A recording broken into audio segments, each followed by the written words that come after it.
sort of comfort like that, or, other sort of group blankets for people who needed comfort. So, Mm-hmm.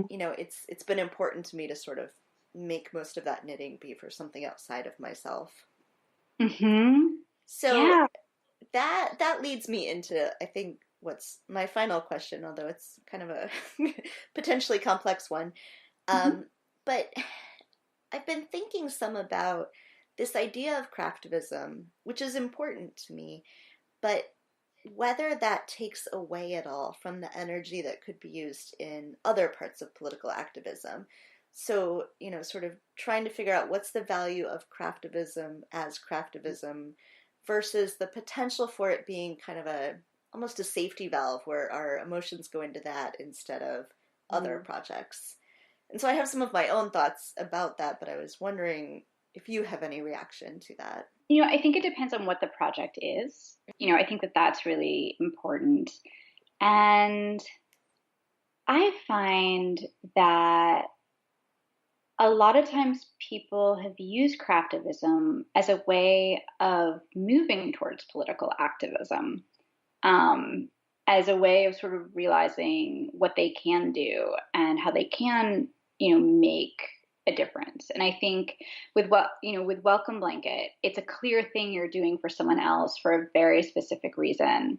And you're part of a museum show and you're part of a larger community, and you're sharing your story. Like there are all these components to it. But I think that having that time to, think about these issues and really think about where one sort of stands on these issues and questions about these issues, I think that's part of becoming politically engaged and being politically engaged. And for me, actually, I feel like if I knit for a while, I think, oh my goodness, I have to make 5 calls, Mm-hmm. Or I've talked to a friend who made a lot of pussy hats, and she said, I put on my pussy hat to make phone calls because it makes me feel powerful. Mm-hmm. So I think I think that it kind of can depend, but I think it depends. Like I guess it depends on the person, but I think if it's a project that has political presence and has meaning, it's I think that's valid. I would not. I don't think it detracts. Yeah, I don't think it detracts, and I think it helps create connections with other people in a way that people might not be connecting, Mm-hmm. which can get people involved more too. Um, so I guess technically, like, if you knit every day and you would have been making phone calls, would have been going door to door. I mean, I think if you were already going to be doing that, you'd be doing that anyway. But I do think if you started knitting and started thinking about how important it is to you, and then you might start going to door also. Does that make sense? Like, I think it's like Yeah. gateway to political activism potentially. And I think that there's also, there are a lot of different personalities, like the way you talked about, sort of like how the cataloging and processing works. And people get involved in different ways. So if this can spark people to get involved, it feels like a yes and versus an either or. Yeah, that makes a lot of sense. And, to be fair, if I were not knitting, I would probably be just watching TV instead of knitting while watching TV. So, sort of the real value of the Pussy Hat Project to me, I mean, it was great for making connections with community. It was great for a lot of those sorts of things. But the biggest thing it did for me was realize how productive I can be in knitting. So Mm. I'd been knitting for a long time before that, and, Yeah. I had made really complicated projects, socks and sweaters and things, but I had always thought of myself as a very slow knitter. And that, it would take me like a month and a half to make a hat or something. And Mm. there was something really valuable. When I first heard about the Pussy Hat Project, I looked back on my Instagram feed and saw that I first got pink yarn on December 9th. So I think I ordered yarn like right away when I heard about it. So, I heard about it sometime in early December. Mhm. And I remember thinking, okay, so by January 20th, I can probably try to make 4 hats. Like, that's probably something I can do. And by January 20th, I had made 35 hats. Oh my gosh. And it just I was love it. not even something, I had no idea I could be that productive. I That's had no amazing. idea that I could actually, I mean, knit that fast for one, but also that really there are all these spare moments that you have in a day that you could spend knitting, or, especially something like a super bulky weight Yep, that's how I roll. yarn Yeah. in, Absolutely. in a circle. I just keep knitting in a circle until I get to the top and then I seam it off. I of course I can do that while I'm watching TV. I can do that while I'm reading a book to my kids. I can do that on the bus. I can do that all the time. And so I have been known now to even knit while like walking around a museum. It's incredible. And I think that there's another part to this too, which is thinking about self-care in the time that we're living in. And I think we're all very high-keyed and very stressed out, and for, a lot of good reason.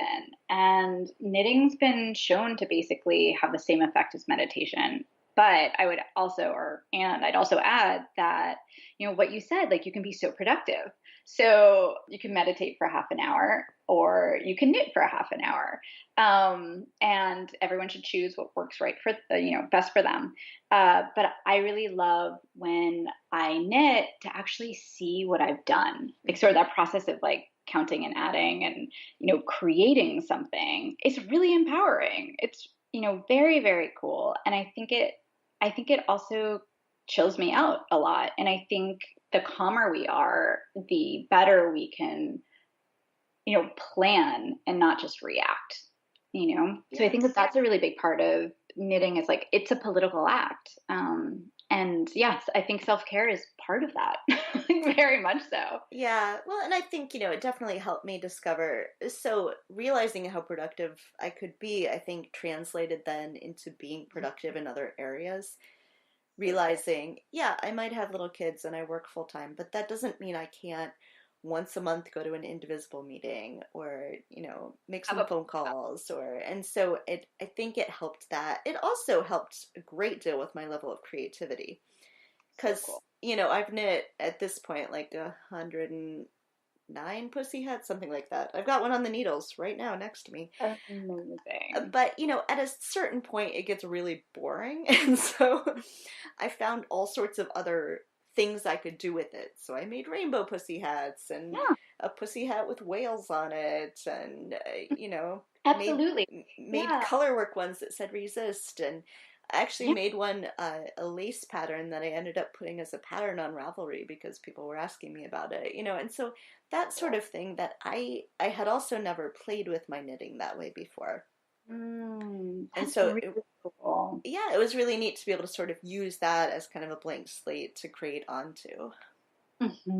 That's amazing. I love that, and I love the Pussy Hat was designed to really be a diagram. So for someone who is a beginner, that it was a really easy. It was a great first project. It's like even easier than making a scarf. Given how much you actually have to knit. It's like a third of a scarf, and you fold it in half. Or people like you who are like, I need something a little bit more complicated. To like make this something that's truly fun. And it really allows for that to happen, because it is a very simple diagram. So I love seeing what people how people riff on it. It's just awesome. I've now discovered if you make really teeny tiny pussy hats, you can pin them onto things and have a really great symbolic pin, and it also only takes like half an hour to make one. So Amazing. I made a pussy hat for a newborn, and I was shocked at how fast it went. I was like, yeah, oh, yeah, I could do a lot of those. that is a super fast project. Hmm. Yeah, Absolutely. I also, it kind of spoiled me for other kinds of hats. Now when I have to do decreases at the tops of hats, I'm like, oh man, can't I just make this squared off? It's so much easier. Uh-huh. Way easier. All right. Well, this has been a fantastic conversation, and I'm so grateful that you agreed to come on and talk to me about this because it's been really fun.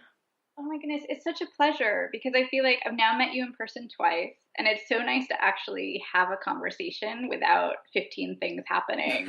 Without It's my kids screaming in the fun. background and Well, when I've seen you, it's like at the gallery, and one of the awesome things about what's happening is that it's often full with people doing things, yeah, and like being a part of stuff, and so it's just really nice to chat and talk. So thank you for having me on your podcast. But yeah, I really want to thank you for all of the work that you've been doing because these projects wouldn't exist if you didn't exist, and if other volunteers didn't just give of themselves. And it's really humbling to witness the passion and drive and, incredible like work ethic of people who've been committing themselves to this project. And I'm so happy to be a part of this community.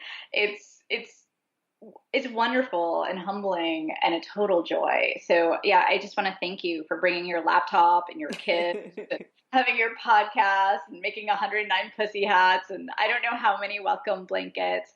But it's really, it's all of us as individuals coming together and I really appreciate your intensity and your commitment because it really brings these types of projects to life. And I think the more people who become a part of it, the stronger the message becomes. So it's a total pleasure to talk with you. Thank you so much. well, thank you. This has been it's been life-changing to me, really, to be a part of these projects. So Like it really fills my heart with joy to talk with you and just to kind of in this big crazy world, just to know that as an individual one can have a positive impact. Like for me, that's what keeps me going. our theme music is called Sweeter Vermouth and was composed by Kevin MacLeod of Incompetech.com. It is licensed under Creative Commons by Attribution 3.0 license. Our logo was created by Matthew Weflin, expressly for Two Broads Talking Politics, and is copyright 2017. You can contact us at twobroadstalkingpolitics@gmail.com or at twobroadstalk on Twitter. Our podcast can be found on iTunes, Stitcher, Google Play, and TuneIn. Please let us know if you have any trouble finding us.